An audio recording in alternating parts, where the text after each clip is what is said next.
Au programme ce soir, récap des affiches de Ligue des Champions de la semaine, projection sur le classique de ce week-end OM-PSG, mais également preview des matchs de ce week-end dans le tournoi des 6 nations.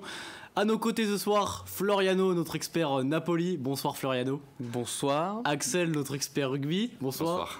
Et Louis, notre expert football en général. Bonsoir. Et évidemment Corentin, comme lundi, pour co-présenter cette émission. Bonsoir à tous, évidemment, toujours fidèle au poste. Et on va commencer par vous faire un petit point sur les matchs en direct en Ligue Europa. Malheureusement pour Monaco, ils sont pour l'instant en train de perdre contre le Bayer Leverkusen 1-0. Et Timothée, j'ai envie de dire malheureusement pour nos deux clubs français. Oui, avec Nantes qui est également en train de perdre et d'ailleurs qui avait fait nul au match aller. Donc, après, rien n'est perdu pour Monaco. Oui, rien n'est perdu pour les deux équipes même. Donc, oui. On suit ça et on continuera de vous tenir au courant pendant le direct. Mais d'abord, on va commencer par revenir sur les matchs de Ligue des Champions et d'abord les matchs de mardi avec un gros match Floriano entre Francfort et Naples une nouvelle fois impériale. Oui, malgré que c'était quand même un match très serré, hein. On a vu que le jeu napolitain était un petit peu plus on va dire recroquevillé parce qu'on les laissait pas s'exprimer, c'était le but, hein. Il y a toujours le bloc qui se déplaçait mais on les laissait pas. Bon, malgré tout, à la 20e minute, on a encore Gvara qui a fait trembler les cages et malgré tout, Trapp a fait une très bonne première période et a arrêté ce but. Après, c'est Lozano 10 minutes plus tard qui enchaîne, qui passe un caviar à Osimhen et qui ouvre le score de 1-0. Donc ça, c'est encore lui. Hein. Encore lui. Et juste avant, Gvara loupe le penalty. Le penalty loupé. Trapp, super match. Ouais. C'est un très bel arrêt, ouais, parce que c'était compliqué de le mettre mieux que ça, quoi. Ouais, donc là, c'est vrai qu'il l'a très très bien arrêté. Et après, sur la deuxième période, j'ai eu la sensation que le Napoli s'exprimait déjà un peu plus. Il y a eu un relâchement, on n'a pas vu très très grandes actions de Francfort. Puis après ce carton rouge aussi de Kolo Muani. Il faut en parler, messieurs. Est-ce que pour vous il y a vraiment rouge? Alors on rappelle juste l'action. Kolo Muani arrive lancé à toute vitesse. Après une perte de balle. En fait, voilà. Il contrôlait, il perd un peu le ballon. Et puis sur un choc avec Zambo-Anguissa, il marche sur la cheville. Et donc du coup, est-ce que pour toi, Louis, ça vaut rouge? Parce qu'on est quand même dans un 8e de finale de Ligue des Champions aller. Et on voit que c'est pas du tout volontaire de la part de Kolo Muani. Alors j'ai pas le contexte du match. Je sais pas s'il avait fait beaucoup de fautes avant, j'avoue. Non, mais pour moi, c'est un peu sévère. Ça vaut un jaune orangé et un bel avertissement oral, mais pas un rouge directement, alors que c'est peut-être que sa première faute. Ouais, c'est ça, c'est jaune orangé. Après, l'arbitre était juste devant l'action, comme on peut le voir. On peut comprendre sa décision, mais j'avoue que ça fait mal au cœur de voir ça, parce que ça se voit qu'il fait pas exprès en fait sur l'action. Il est enchaîné, il me retient son geste, parce que je pense que s'il l'avait pas retenu, t'aurais pu faire bien pire, mais bon, c'est un petit peu dommage, il sera pas là au retour et c'est vraiment dommage pour Francfort. Et c'est malheureux pour Louis aussi qui nous avait justement parlé un peu plus de ce joueur dans sa rubrique Le joueur clé qui sera également de retour pour cette émission. On espère que tu auras un peu plus de chance sur cette petite prédiction. À la 5e minute, s'il ne croise pas autant sa frappe. C'est vrai. C'était le plus dangereux en première période pour Francfort en tout cas. Ouais. C'était lui le premier temps. Et puis bon, je rejoins aussi également Louis et Axel sur le carton. Je l'ai trouvé aussi un petit peu sévère. Après, je pense que c'était aussi pour avertir, parce qu'en soi, s'il appuyait un peu plus, ça aurait pu faire du dégât à la cheville. Donc je pense que c'était aussi pour inciter les autres à pas déborder. Donc c'est un peu faire de la prévention, ce carton rouge, c'est pour dire faire de la prévention. On peut plus faire ça, on peut plus se permettre. D'ailleurs, c'est pour ça que 5 minutes après, Gvara qui met un but. Hein. Forcément, un Kolo Muani. Non, c'est Di Lorenzo. Di Lorenzo, pardon. Pour moi, oui, j'ai confondu, bien sûr. Oui, c'est Di Lorenzo. Pardon, de l'action de Gvara, la talonnade à l'arrière, hein, le geste qui va bien. Et la passe de Zambo-Anguissa juste avant de l'extérieur du pied. Ouais. Alors, sachant en plus que Di Lorenzo le tire du pied gauche, il est droitier. C'est enroulé, oui, pardon. C'est pas mal, ouais, c'est clair. Ouais. Non, et Di Lorenzo en capitaine qui vient mettre ce 2-0. Il fait le job. Mauvais pied. Le jeu du Napoli est vraiment séduisant. Et finalement, c'est un score qui reflète parfaitement le match. On a 3,03 d'expected goal pour Naples contre 0,48 pour Francfort. 17 tirs au but à 5 pour Naples. Donc c'est vraiment un score qui représente le match dans toute sa physionomie. Mais le carton rouge a beaucoup joué. Et Floriano, je sais pas si tu vas rejoindre ce propos, mais forcément, ouais. Mais en première période, période, on a vu un Naples qui était quand même assez limite au niveau de son jeu. En fait, les deux équipes, il y avait la sensation que les deux équipes s'étouffaient. Donc elles étaient vraiment dans un... on laisse pas passer l'autre, on laisse pas passer les attaquants parce qu'il y avait un Kolo Muani, un Osimhen et toute la clique. Donc oui, forcément, on voulait pas laisser passer l'adversaire et un carton rouge, ça te fait forcément du mal et au moral. Il y a un joueur en moins et après, c'est celui qui craquait le premier. Bon, il y a déjà eu il y a déjà eu une petite baisse à la première mi-temps face au but, enfin au 1-0 du Naples. Mais oui, sinon, forcément que le rouge, ça joue surtout quand c'est un Kolo Muani. Et Floriano, là, pour la suite, toi qui es expert en Serie A, expert en Italie, pour Naples, la qualification est primordiale. Là, maintenant, tu as gagné 2-0 à Francfort. Ils doivent se qualifier pour les quarts de finale. Et ce serait une première d'ailleurs. Merci. Attendez, avant de passer à la réponse, j'ai quelques infos sur les matchs en direct. La Juventus gagne maintenant 2-0 et Nantes s'est pris un carton rouge. Et Monaco avait égalisé un but partout. Et finalement, il y a le Bayer Leverkusen qui vient de marquer. Donc ça fait 2-1 pour les Leverkusen. Beaucoup de choses se sont passées. Je vais essayer de vous donner un peu plus d'infos plus tard. Mais d'abord, on repasse sur Naples. Naples, évidemment, c'est qualification obligatoire maintenant. Ce sera un vrai échec pour eux. Je dirais pas obligatoire. En tout cas, ma superstition ne me fera pas dire obligatoire. Il faut voir. Il y a encore un match à passer pour la qualification. Donc on peut pas dire que c'est tout gagné. Il faut vraiment attendre le match retour. Il faut y aller à domicile, mais ce sera quand même un match compliqué. En tout cas, il y avait une sacrée ambiance à Francfort. C'est fou. Comme souvent à Francfort. Petite info du coup sur le match de Nantes, c'est Palois qui s'est pris un carton rouge et c'était penalty carton rouge. C'est étonnant. Et donc penalty de Di Maria transformé. 2-0. Coup dur pour Nantes parce qu'ils perdent Palois. Gros coup dur, double peine. Et ça se complique vraiment pour eux. Merci Floriano pour ce petit résumé. On te retrouve dans les prochaines émissions et on va accueillir Anthony juste après une petite transition et on va passer à la suite.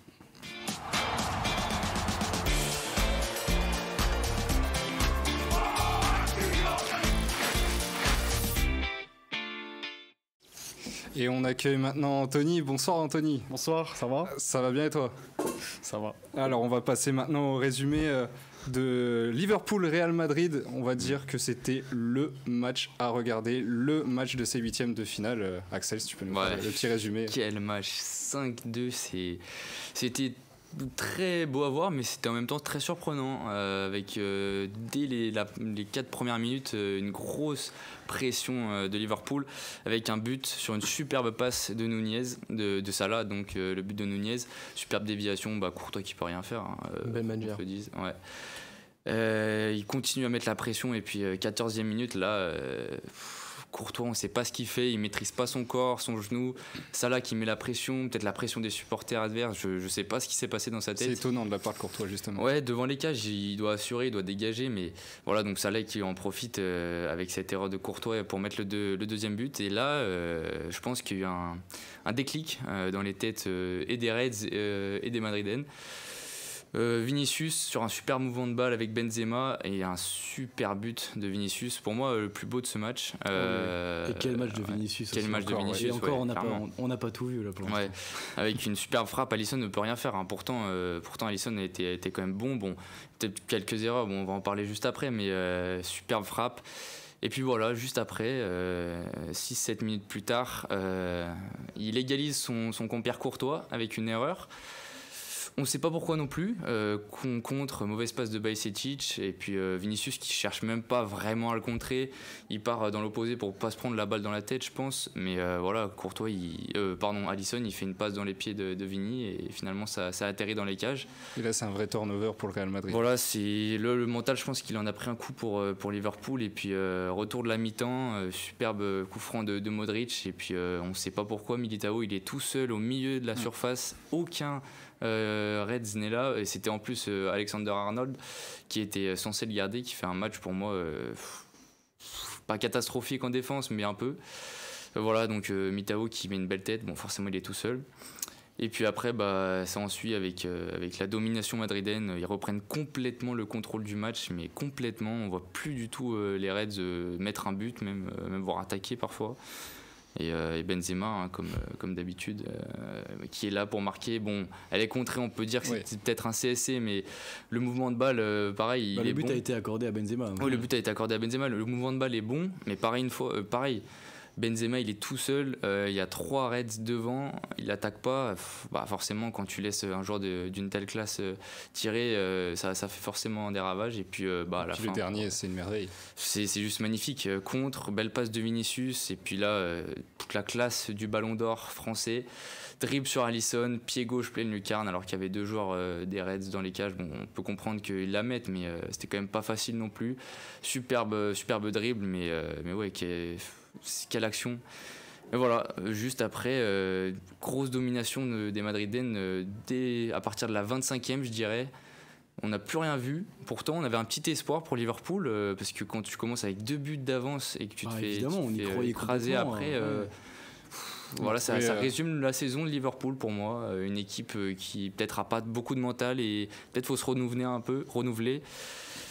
Voilà, ça manquait de tout en fait. Il ne faut pas négliger non plus le match des Madrilènes et notamment Benzema et Vinicius, tous les deux à 2 buts, une passe D qui font non, mais c'est un énorme match. Même Modric, moi je l'ai trouvé très intéressant. J'adore ce joueur et puis toutes les passes, c'était fluide en fait.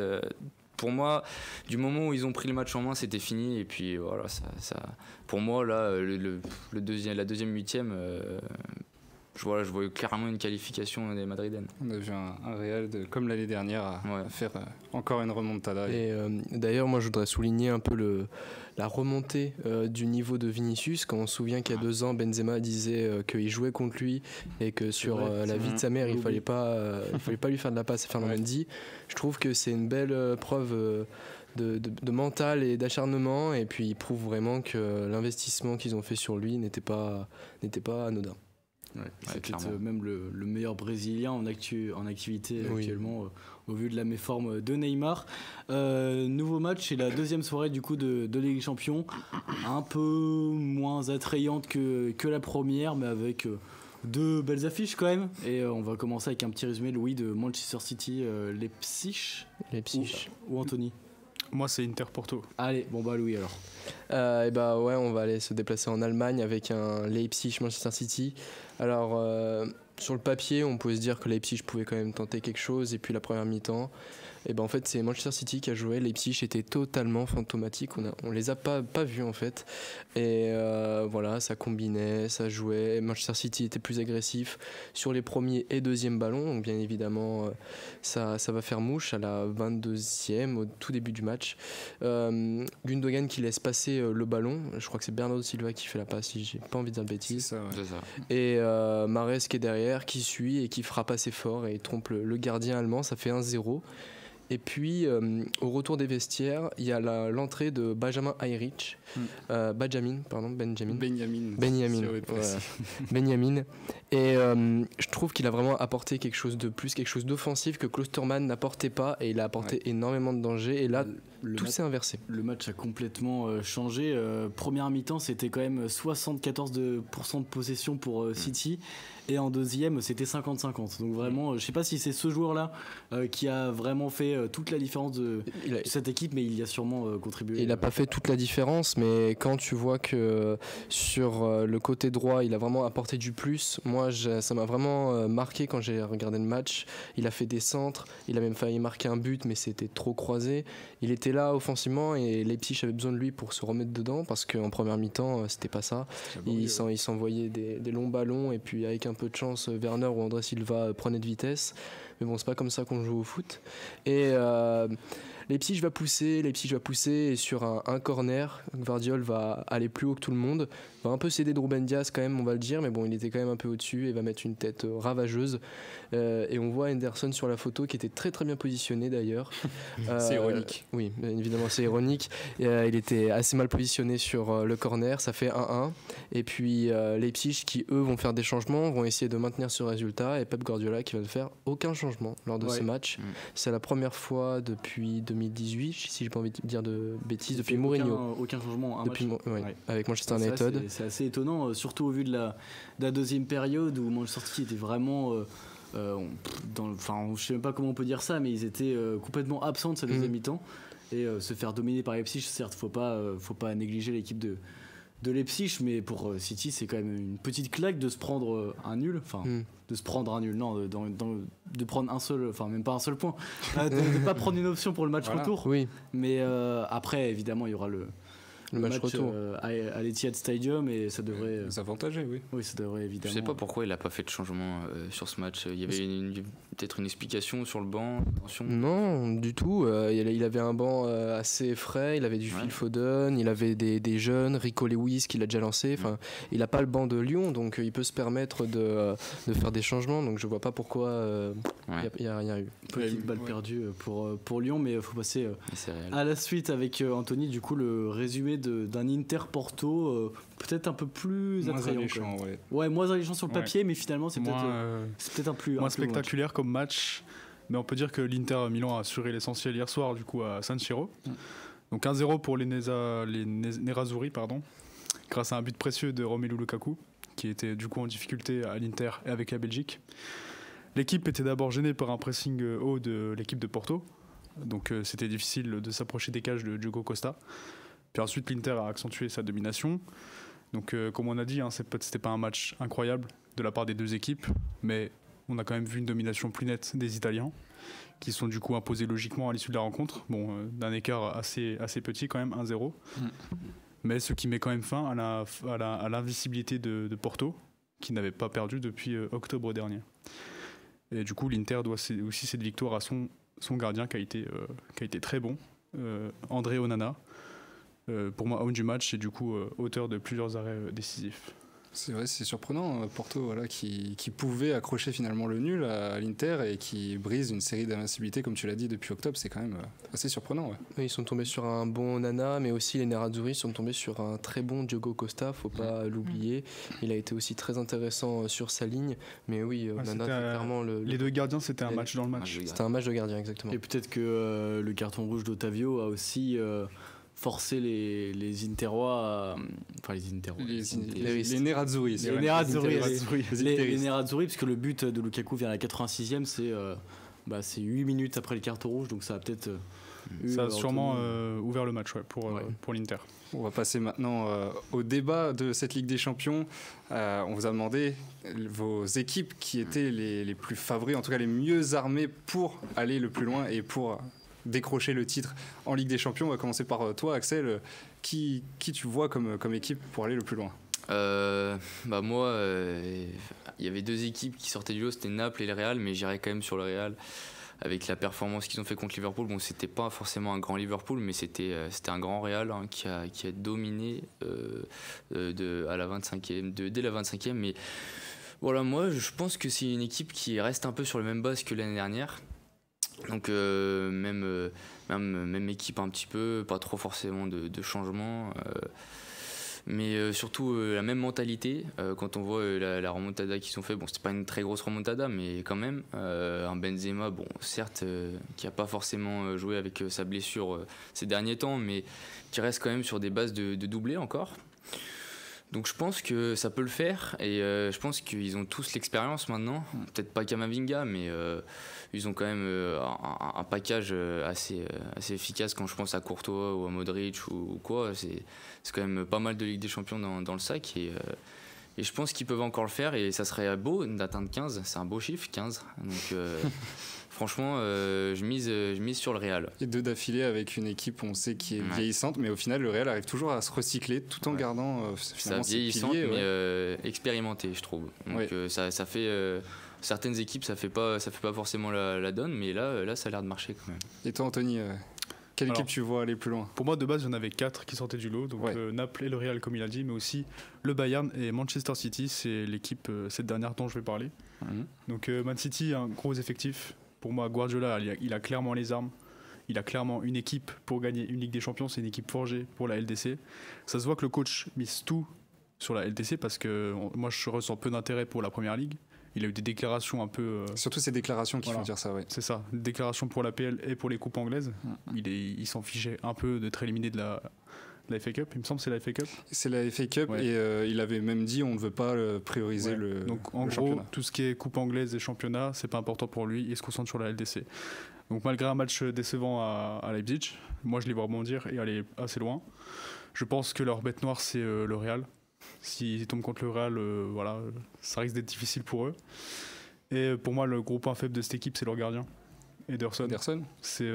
Pour moi, c'est un gardien qui est coupable de beaucoup d'erreurs cette saison. Et ça risque de leur jouer des tours. Enfin bon. Voilà, pour moi, en tout cas, ça se joue entre eux, le Real, le Bayern et le Napoli. Et toi, Louis? Et ben moi, je vais partir sur le Napoli, l'équipe en forme de ce moment. Voilà, ils ont gagné 2-0 contre Francfort. Ils ont un style de jeu super beau à voir jouer. Ils ont des joueurs qui sont chacun dans la forme de leur vie, du gardien jusqu'à l'attaque. Je pense à Alex Meret, Di Lorenzo qui fait une super saison et qui se révèle. On a Rahmani le bosnien qui est très très bon. Kim In-jae le coréen, on s'attendait pas du tout à ce qu'il soit aussi fort. Pareil à gauche, Mario Rui qui s'est réveillé. Enfin, on peut citer toute l'équipe. Je peux citer toute l'équipe, donc je vais m'arrêter. Mais aussi Osimhen qui a eu un peu de mal à s'adapter au début, mais qui fait une saison de feu. Qui a 18 buts, j'ai pas envie de dire de bêtises, mais il est normalement à 18 buts cette saison. Et avec Guevara, pareil, grosse révélation. Lozano qui apporte un autre profil bien plus impactant, moins dans le dribble mais plus dans la vitesse. En remplaçant Lozano, t'as Politano, t'as Simeone, t'as Raspadori. Osimhen c'est 18 buts mais en championnat, donc on compte même pas les buts de Ligue des Champions. Pas les buts de Ligue des Champions. Quand Osimhen et Kvaratskhelia étaient blessés, l'équipe était toujours performante grâce à Simeone et Elmas. Ils ont un sacré banc. Ils ont une profondeur super intéressante et puis je sens que l'entraîneur a réussi à mettre sa patte.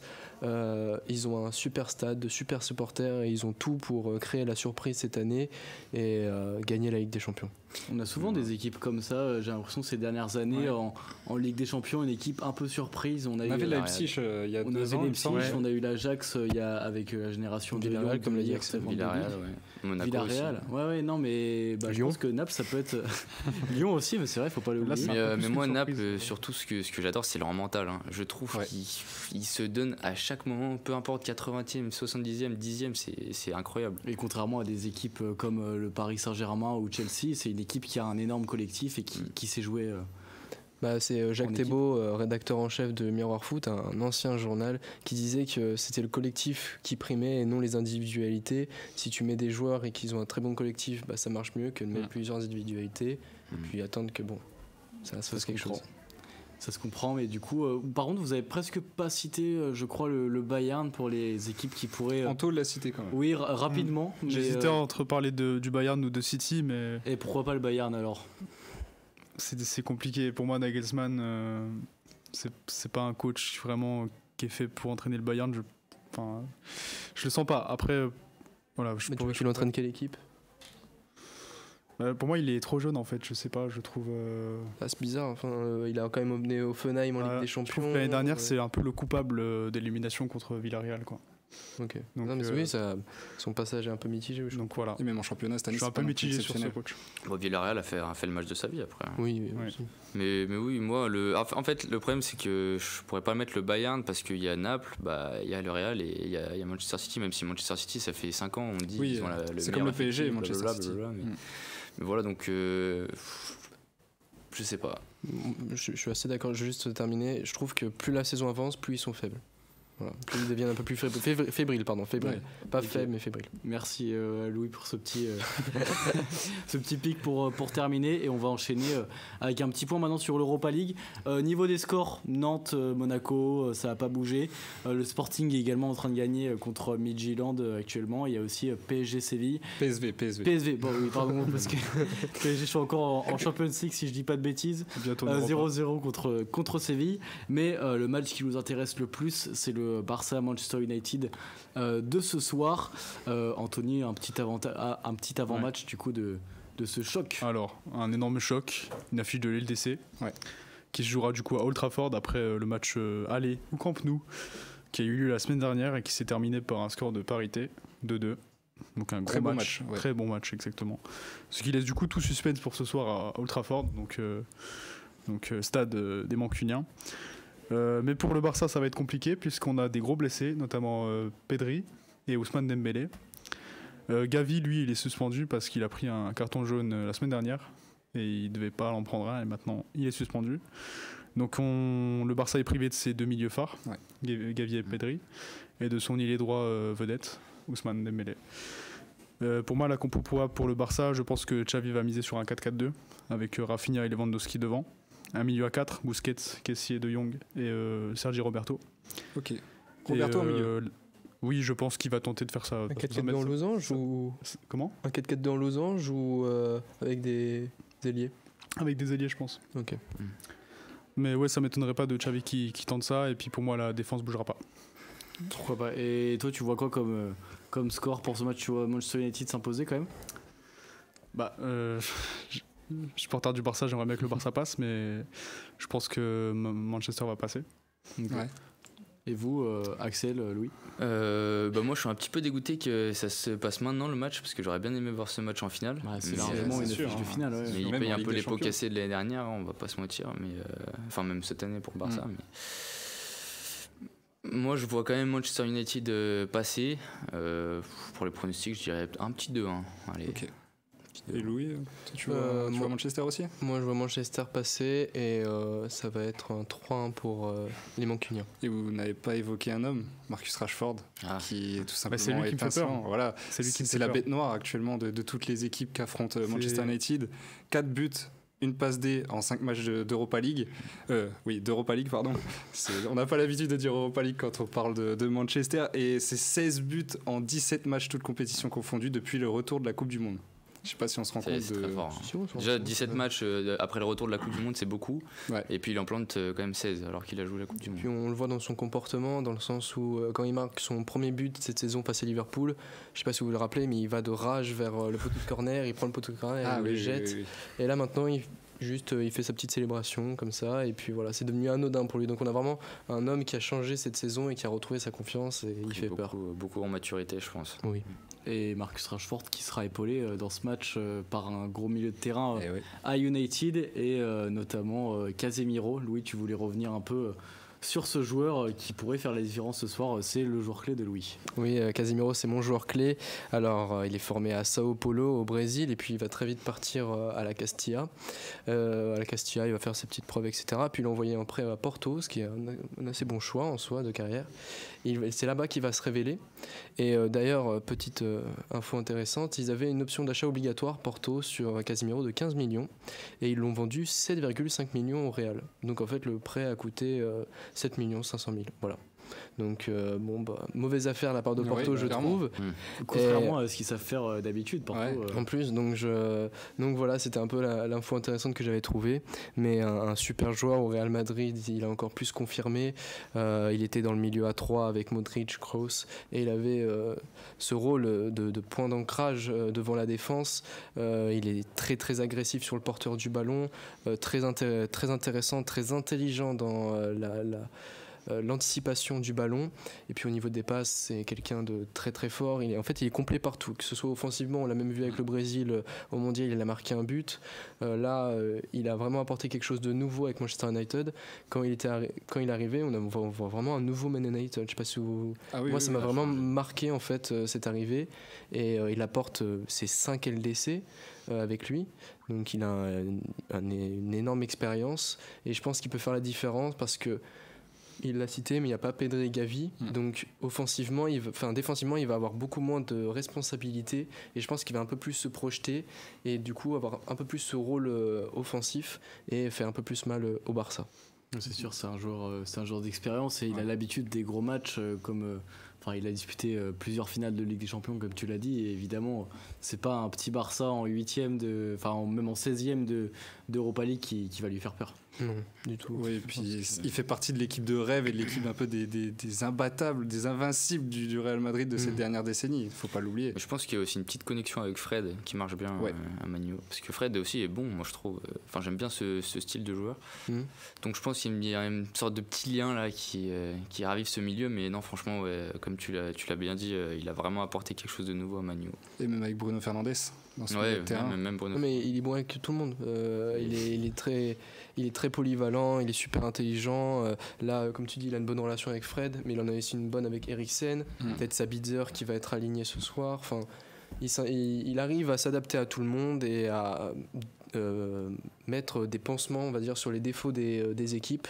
Et c'est un joueur que tout le monde rêverait d'avoir. Et même Ten Hag était très très ravi de l'avoir. Et 71 millions d'euros, ça montre vraiment son importance et l'envie de Manchester United. Puis c'est un guerrier sur le terrain. C'est un Oui, patron, on le voit. c'est un patron. Il n'hésite pas à tacler quand il le faut. Ouais. On le voit, quitte à prendre un jaune ou un rouge, mais c'est vraiment ce qu'il fallait à Manchester United, un vrai leader, un vrai guerrier dans la tête. Oui. Et on va maintenant passer au jeu qui est sur l'Europa League. Alors vous allez devoir nous donner les 10 derniers vainqueurs de la Ligue Europa. Alors je précise, parce qu'il y a eu des champions qui ont été champions plusieurs fois ces 10 dernières années, donc ce n'est pas les 10 dernières années, c'est les 10 derniers vainqueurs. Donc ça va de 2005 à 2022. Oh, mais quoi? C'est-à-dire qu'il y a quelques équipes qui ont remporté pas mal de fois la Ligue Europa, ce qui fait qu'on était obligé d'aller jusqu'en 2005. Oh. Louis, tu commences? Bon, j'ai commencé simplement avec Francfort. Ouais, 2022, les tenants du titre. Moi, je vais commencer facilement avec Séville. Séville, ouais. Ah, bon, alors là, 6 fois champion de la Ligue Europa, évidemment, Séville. Anthony. L'Atlético. Atlético Madrid, champion 3 fois, 2018, 2012, 2010. Manchester United. Évidemment. Champion en 2017. Manchester United, c'est bon. Chelsea. Chelsea, c'est bon. Deux fois champion, pardon, en 2019 et en 2013. Pour l'instant, il n'y a que des bonnes réponses. Ouais. Villarreal. Bravo. En 2021. Ouais. C'est le seul qui manquait de la période. Ah non, il y en a encore un en 2010. Enfin, dans les années 2010. Ok. Ça se complique un peu. Ouais, là, ça se complique. Tu m'étonnes. Pas un petit club. C'est plus dans le top 5. Ouais. Dans le top 5 des championnats. Ah, intéressant. C'est le seul indice qu'on peut vous donner pour l'instant. C'est déjà pas mal. Pas le top 5 des championnats, vous avez dit? Ouais, c'est plus ouais. France, Angleterre, Italie, Espagne, Ouais. Allemagne. C'est ça. C'est un bon indice. Je vous laisse jouer. Hein. Faut tenter. Ouais. Attention là. c'est- Oui, ça commence à être c'est long, cool. ouais. Allez, vous allez peut-être me prendre pour un fou, Rosenborg. Prends pour un fou. Mais il me semble qu'ils ont gagné la Ligue Europa, mais c'était il y a un peu plus longtemps, je crois. Ouais, mais j'ai voulu tenter quand même. C'était- Axel. c'était mon ami. Peut-être aussi pour un fou, vous allez me dire, mais Sporting. Non. Ouais, Mauvaise ça doit réponse. être les autres, Anthony, alors. tu peux gagner là-dessus. Porto. Oui, bravo Ah oui. Anthony. Porto. 2011. Et Bravo. il reste 3 équipes. 3 équipes de l'Europe de l'Est. Assez Louis, exotique, ouais. Louis, on te laisse commencer. Comment ça exactement? Exotique plutôt. de l'autre côté. Oui, Ouais, oui, non, mais... Louis, Ouais. il reste 3 équipes. Le Rapide de Vienne. Non. Non, on est plus à l'est C'est là, plus à vraiment. l'Est. Axel. Plus à On l'est. dit ça que maintenant. Ah oui, d'accord. Bah, attends, j'en ai un. On a même 2 qui sont très à l'est. Ah, j'en ai un, je crois. Mais Ouais. je laisse Axel jouer. Bah oui, c'est Zénith. Ouais, Ouais. Zénith Ah, en tu 2008. l'avais. Ouais, putain. Il y a, Anthony, il reste- encore 2, ouais. Toujours 2 équipes. C'était le Zénith. Bah, je vais tenter Shakhtar. Ouais. Ouais. Bonne réponse, trop Shakhtar fort. en 2009. 2009. Et Louis pour Oh, finir, il ah. reste une équipe, Ouais. c'était en 2005. Toujours dans l'est. Attends, j'ai pas envie de faire sur 3 erreurs là. En Russie. C'est dur là. Le Spartak. Non, mauvaise Aïe, réponse. aïe, aïe. Ouais. Mais on est C'est- pas loin. C'est SK Moscou. Voilà. Ouais, c'est SK Moscou. C'est l'un, c'est l'autre. Bonne réponse. Bah ça va, c'est quand même une réussite ce jeu. Il était pas facile. Hein. Ouais, de Pas fou. facile. Il était pas Et bravo facile. Anthony qui a gagné. Bravo Et ouais, Anthony. bravo Anthony. Premier jeu à gagner dans Débris Sport. Je crois. Ah. Franchement, j'en ai jamais gagné. Bravo. Et on Bon. va passer à la suite tout de suite avec un avant-match, l'avant-match de Ligue 1, le classique entre le Paris Saint-Germain et l'Olympique de Marseille.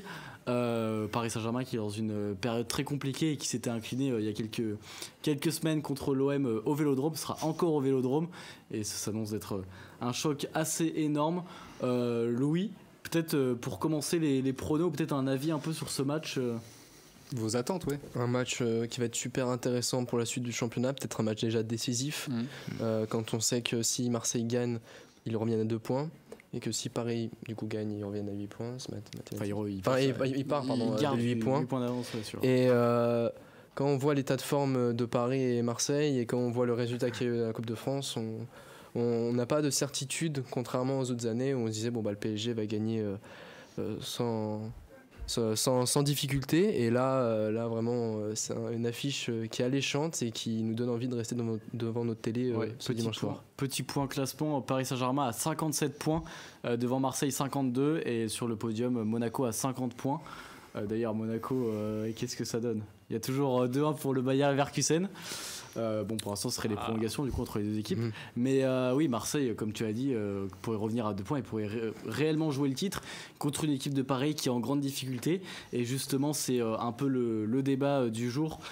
Christophe Galtier, qui on dirait n'a plus les armes pour diriger cette équipe.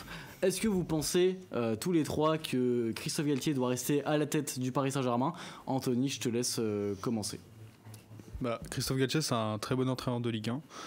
Mais je ne sais pas s'il est fait pour un club du calibre du PSG ou encore pour un club de Ligue des Champions. Je pense que tout n'est pas la faute de Galtier. Finalement, il y a des problèmes de gestion au sein du club, tout le monde le sait. Il y a souvent des désaccords entre les coachs et la direction.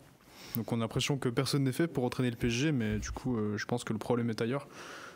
Toujours est-il que Galtier, là, je sens qu'il est en train de perdre les pédales. Et je sais pas vraiment s'il est fait pour entraîner ce. On dirait qu'il n'a plus les clés quand on voit le match face à Lille où Campos est descendu clairement sur le terrain. C'est un peu insultant pour Galtier, ça aussi. J'ai jamais vu ça. Axel ? Oui, ouais, non. Parce que du coup, toi, Anthony, c'est plutôt. Pour toi, Christophe Galtier doit partir du coup ? Je pense, ouais. Ok, Axel, toi, t'es pas totalement d'accord avec Anthony ? Je pense qu'il fait pas forcément les bonnes choses ou les bons choix à des moments, mais. C'est aussi, je pense, une bonne partie la faute des joueurs. Il y a certains joueurs qui se la donnent plus du tout. Bon, Messi à Lille, il aura beau avoir mis son coup franc magnifique, je trouve pas qu'il ait fait vraiment un grand match. Et quand on pense Messi, on pense pas à ce genre de match, mais c'est pas la première fois. Mais même des choix défensifs, je parle de Ramos, c'est pas mal de boulettes quand même. Je repense au match contre Marseille Ramos, aussi. D'ailleurs, petite info. Oui, ouais. Ramos, on l'a appris il y a une heure, merci pour la transition, très fort Axel, qui a pris sa retraite internationale donc avec l'Espagne. C'était un petit peu attendu puisqu'il ne jouait plus vraiment, il n'était plus appelé avec la sélection espagnole, mais bon. Il n'était pas là à la Coupe du Monde. Il n'était pas là à la Coupe du Monde. Voilà, il a préféré prendre sa retraite internationale. C'est peut-être pour se concentrer avec le PSG. Peut-être. Pas sûr. Ouais, bref, je sais pas, mais peut-être que Luis Campos est peut-être un petit peu trop sur les nerfs, je sais pas, mais moi je pense qu'il faut encore laisser un petit peu de temps, avoir une vraie équipe, un vrai collectif, parce que là, comme l'a bien dit Louis, Naples c'est un vrai collectif, et moi j'attends une équipe parisienne comme ça. Là, il n'y a que Kylian Mbappé en fait. Il n'y a pas que lui. Mais ce que je veux dire, c'est que du moment où il est arrivé, il est rentré dans le match du Bayern, ça a totalement changé. Là, pareil avec Lille, c'est lui qui commence à mettre les buts, à faire fuser le parc. Voilà, je pense que sans lui, c'est quasiment rien. Enfin, c'est pas quasiment rien, mais c'est mauvais. C'est pas grand-chose. Et avec lui, c'est vraiment un autre club en fait. C'est lui ou rien en fait. Donc bon. Moi, je suis assez d'avis que Galtier reste. Pour moi, comme l'a très bien notifié Anthony, c'est pas du tout le problème du coach. Il y en a je ne sais combien qui sont passés au PSG. Ça n'a pas forcément marché. Et des grands noms en plus. Et des grands noms. Ouais. Et moi, je trouve que Galtier, c'est un peu, pas dans le même profil tactique, mais dans le même profil de carrière d'entraîneur, un peu comme Laurent Blanc. Et il passe d'un entraîneur de Ligue 1 qui entraîne des clubs moyens, etc., à un grand club. Il faut lui laisser du temps. Et puis moi, je me rappelle surtout d'un très très bon début de saison. Alors les joueurs avaient envie, mais ils mettent quand même 7-1 contre Lille. Ils sont premiers du championnat. C'est vraiment un rouleau compresseur. On les croyait presque imbattables en début d'année. Voilà. On disait que c'était des gros scores. On se disait que cette fois c'était la bonne. Il avait enfin compris qu'il fallait peut-être jouer avec 3 défenseurs, mettre Messi milieu, Neymar devant, Mbappé avec les pistons. Enfin, pour moi, il y a quelque chose à faire. Je pense pas que la mauvaise forme du PSG vienne de lui, et pour moi faut qu'il reste, et en tout cas c'est pas lui le problème. Oui, et puis on a vu aussi Neymar, je prends juste cet exemple là, mais Neymar début de saison c'est incroyable, c'est des statistiques incroyables, même avant la Coupe du Monde. Oui, voilà, avant la Coupe du Monde, il donnait tout, il faisait des passes, on le revoyait jouer en passe-passe et arrêter de faire des dribbles inutiles, et c'était magnifique en fait, c'était juste beau. C'était pour la Coupe du Monde aussi. Et après la Coupe du Monde, comme certains joueurs, il a arrêté de jouer en fait, et là il se blesse, c'était prévisible un peu. C'est dommage quoi, mais bon. Ouais, Christophe Galtier qui est quand même un peu sur la sellette. On pourrait penser, même si c'est pas forcément lui le problème, à qu'il soit éloigné du Paris Saint-Germain en cas d'élimination en 8e de Ligue des Champions. Juste pour finir sur cette petite partie, si vous deviez donner un nom, enfin un entraîneur pour remplacer Christophe Galtier, sans développer, juste le nom, Anthony, puis Axel, puis Louis. Anthony, Louis, il ne voit pas Christophe Galtier oui, partir. Oui, non, mais s'il part, et s'il est Axel. Déjà, je pense que Galtier doit rester quand même jusqu'à la fin de la saison, malgré le fait que je pense pas qu'il restera et je pense pas que ce soit un coach fait pour Paris. Après, je demande à voir. Mais sinon, peut-être le retour de Thomas Tuchel. C'est évoqué ces derniers temps. C'est évoqué. Il a posé 2 conditions pour revenir. Il a dit quoi ? Il a dit qu'il voulait gérer uniquement le sportif, donc tout ce qui est tactique, etc. Et qu'il ne voulait avoir aucune pression sur ses choix. De ce que j'ai compris. Je peux comprendre. Il a raison. Et d'ailleurs, il vient d'évoquer aussi le problème de Paris, en fait. Oui. Tout simplement. Oui. Exactement. Moi, je sais pas trop. Un petit truc un peu foufou. Allez, José Mourinho. Comme ça, je lâche. C'est osé, mais en même temps, ça pourrait bien. Moi, ça me ferait rêver. Mais après, peut-être que ça permettrait aux joueurs de se quadriller un peu plus, quoi. D'avoir de la discipline au PSG. Et toi, Louis, si jamais. Moi, je voyais aussi bien Tourelle, mais je veux quand même évoquer Zidane qui est libre et qui est quand même un aussi bon candidat parce qu'on sait qu'il peut gérer des gros vestiaires, des gros égos. Donc il l'a fait à Madrid. Oui, c'est sur ça que je dis habitué. Oui. Voilà. Ok, bon bah merci à tous les trois. Axel, tu vas laisser ta place quelques petites minutes pour Alizé qui va venir faire sa rubrique, comme vous l'avez déjà peut-être vu lundi, le récap d'Alizé, où on évoque les sports dont on a moins de temps pour parler. Et voilà, petite transition et Alizé, bien.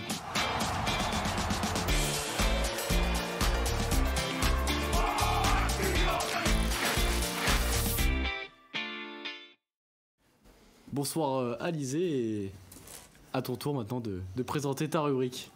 Bonsoir à tous, bonsoir Corentin, bonsoir Timothée. Je suis encore heureuse de vous retrouver ce soir pour l'édition du récap d'Alizé. On commence tout d'abord par la polémique autour de la judokate française Clarisse Agbenienou. Qui est difficile à prononcer. Ouais. Qui est actuellement en conflit avec sa fédération.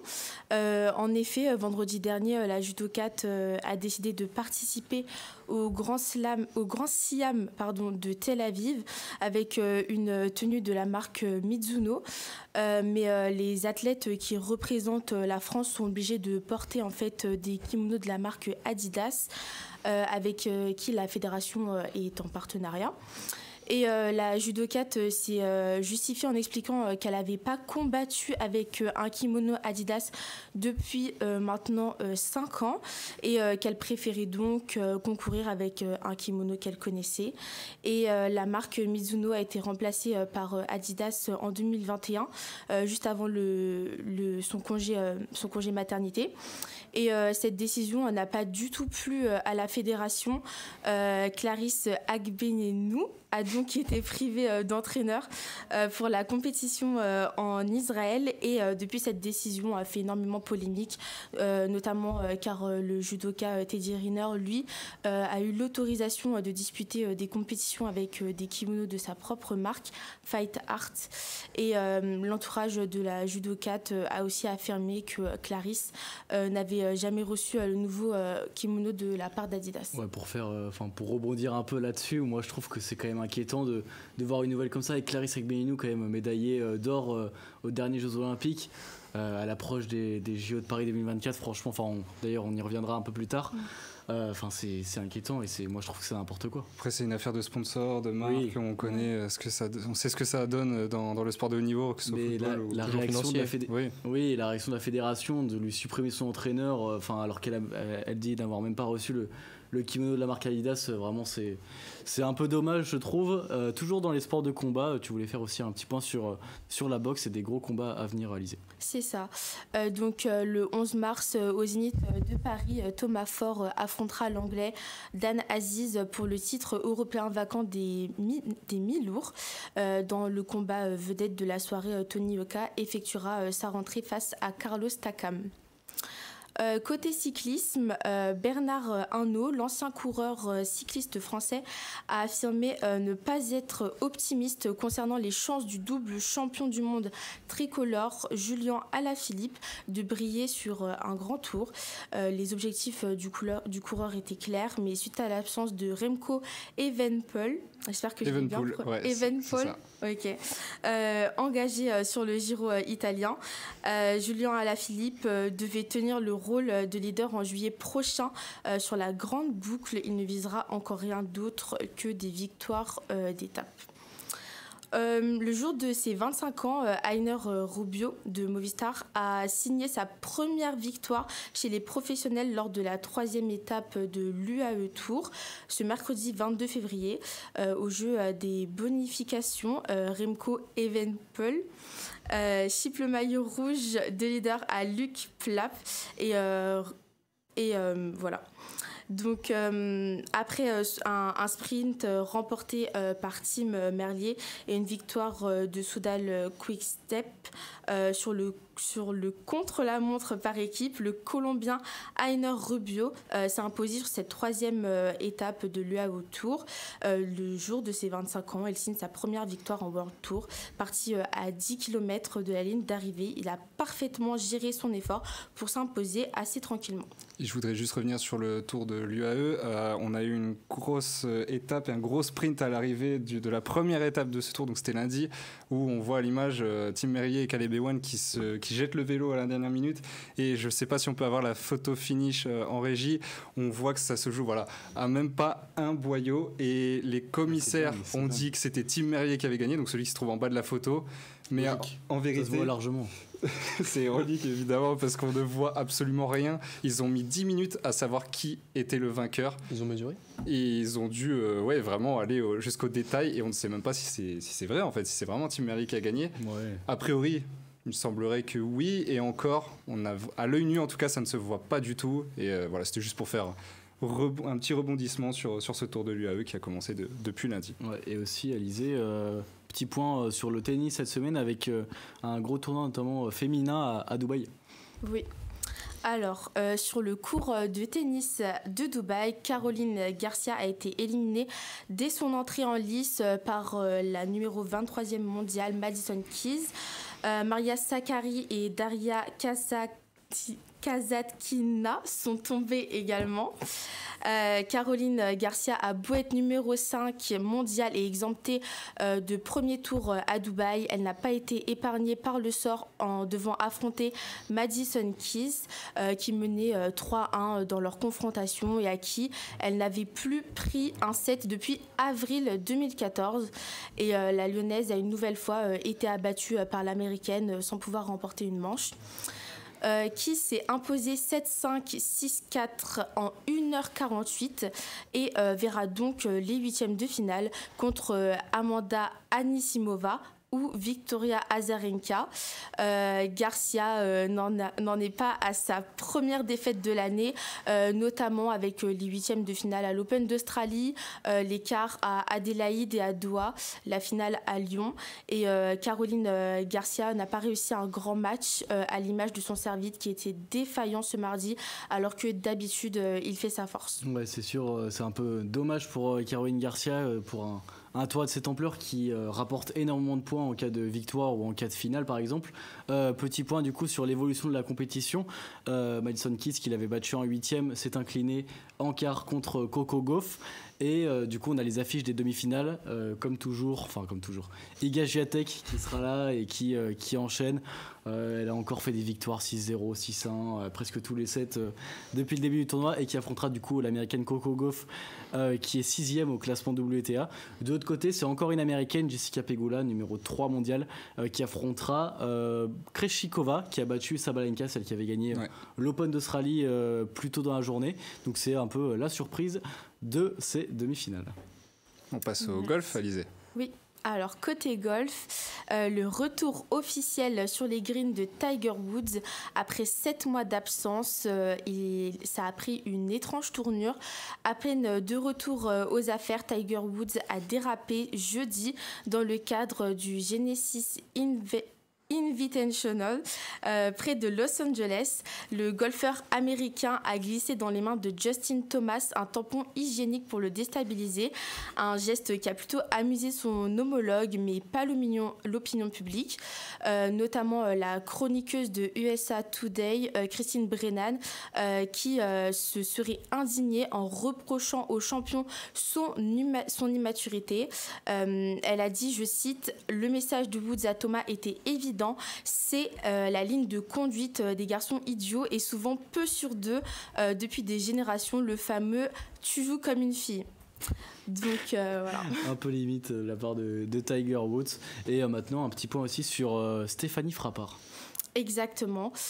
Donc après être devenue la première femme de l'histoire à diriger un match de Coupe du Monde le 1er décembre 2022, l'arbitre Stéphanie Frappart sera de retour sur le terrain pour arbitrer les quarts de finale de la Coupe de France le 28 février prochain. Le match se jouera entre l'OL et Grenoble. Ouais. Et maintenant, petit point sur la billetterie des Jeux Olympiques 2024 qui commence à arriver à grands pas. Exactement. Donc la billetterie pour les Jeux Olympiques de 2024 à Paris a ouvert le mercredi 15 février 2023. Les JO qui auront lieu du 26 juillet au 11 août 2024 ont déçu beaucoup de personnes, notamment concernant les prix des billets jugés trop élevés pour certaines épreuves des prochaines Olympiades. La billetterie fonctionne sur le principe du tirage au sort. Une fois qu'ils ont pu accéder à la plateforme, certains spectateurs n'ont pas pu choisir la discipline qu'ils souhaitaient à cause des tarifs élevés ou du succès de certains sports. Tous les billets par pack pour l'escalade, l'escrime, le triathlon et le BMX ont été vendus. Une nouvelle phase avec des tickets à l'unité ouvrira en mai prochain.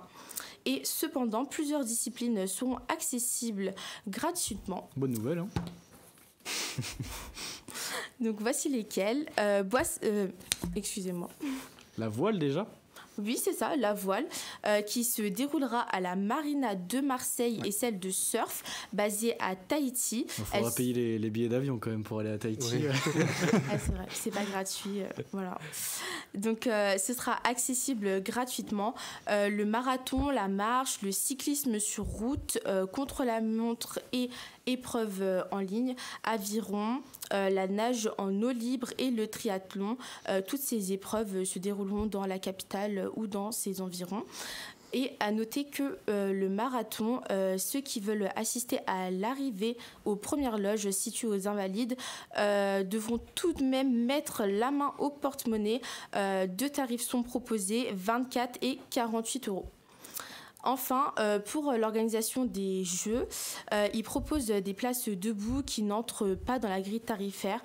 Ça concerne le canoë, le BMX racing et le VTT et le golf. Et dans une autre mesure, Emmanuel Macron, le président de la République, avait confié à l'équipe en juillet dernier que l'État allait acheter 400 000 billets pour les redistribuer gratuitement, je cite, aux jeunes et scolaires, surtout les moins de 16 ans. Cette billetterie populaire aura pour but de faciliter l'accès au sport et de permettre à certains d'accéder à des compétitions où ils n'auraient peut-être pas pu se les payer. Ouais. Merci Alizée pour ce récap. On te retrouve lundi pour un nouveau récap.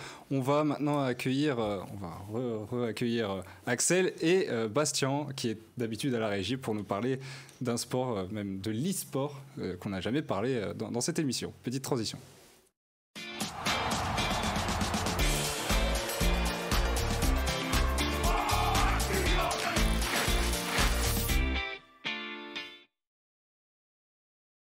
Et bonsoir Bastien.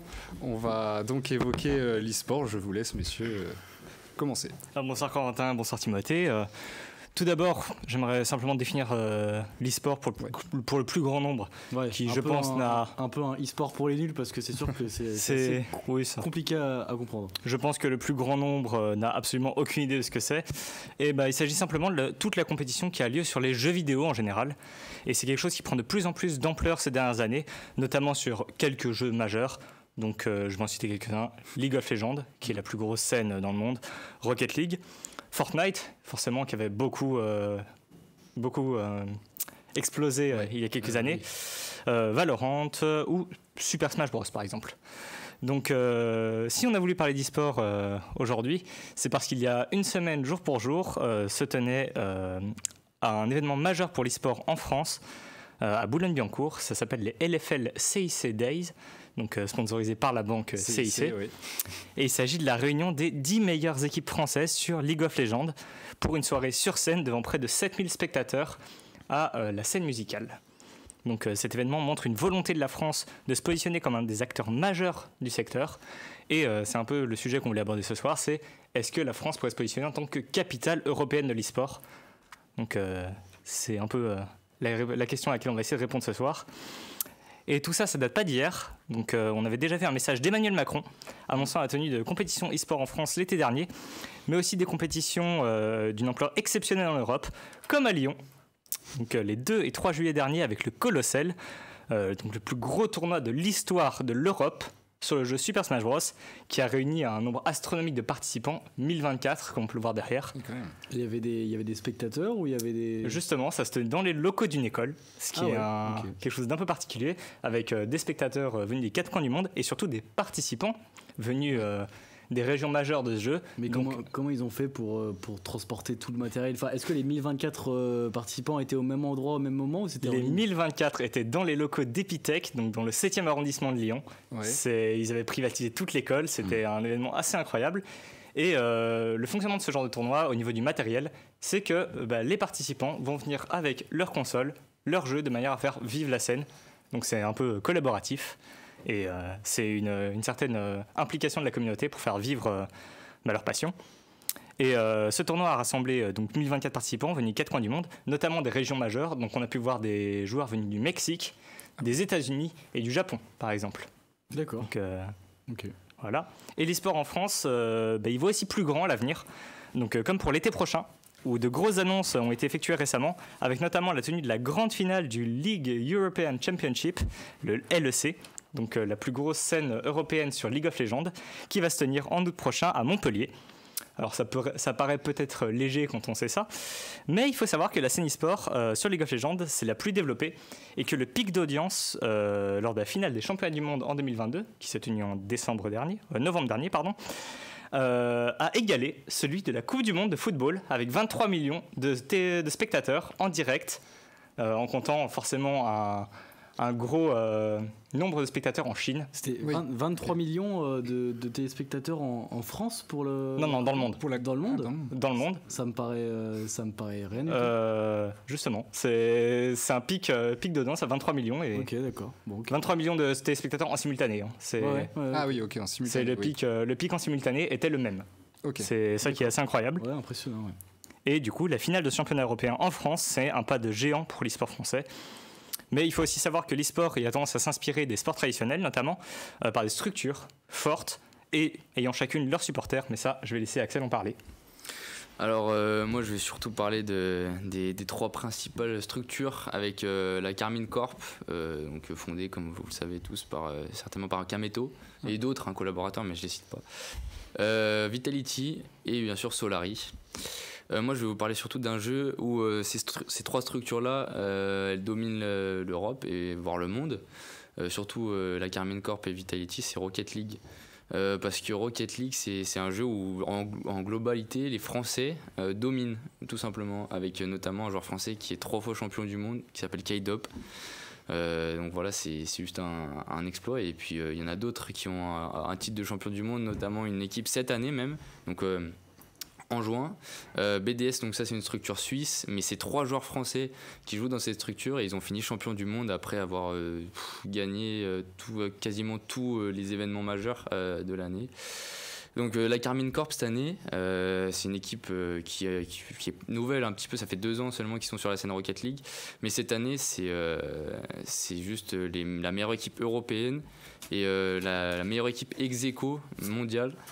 Donc ils dominent tout et puis ils ont 3 joueurs exceptionnels et juste en fait ils sont tout simplement allés en finale 6 fois sur 6 et ils ont remporté 4 fois ces finales donc dans les championnats d'Europe, donc c'est juste exceptionnel.